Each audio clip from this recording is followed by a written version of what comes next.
एक बार महाराज जनक जी शैया में सोए हुए थे, तो उन्होंने स्वप्न में देखा कि वो बहुत गरीब हो गए, भूख के मारे व्याकुल हो गए। किसी तरह उन्होंने कुछ दाल चावल मांगे और उसे मिट्टी की हाड़ी में पका रहे थे।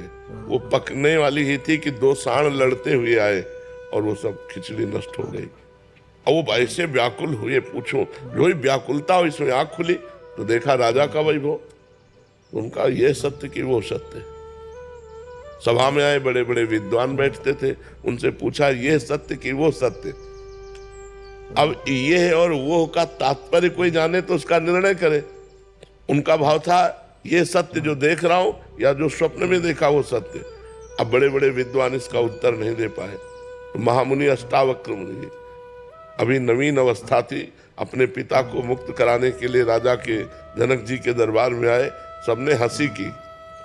तो पहले ही उन्होंने कहा कि हमने तो सुना था जनक का दरबार ज्ञानियों का दरबार है, यहाँ तो हमको सब चमड़े की पहचान और मांस की पहचान करने वाले दिखाई दे रहे हैं।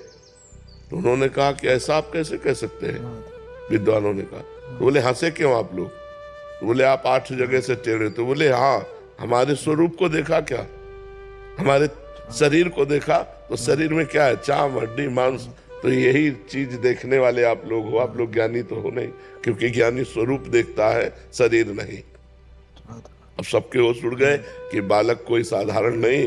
तो जनक जी से कहा हाँ जनक बोल, तेरा क्या प्रश्न है? तो उनका ये सत्य कि वो सत्य। बोले ना ये सत्य ना वो सत्य। जब तू जागृत में था अपने को राजा देख रहा था, थोड़ी देर में स्वप्न में गया तो भिखारी देखा, सब कुछ दुखमय लगा।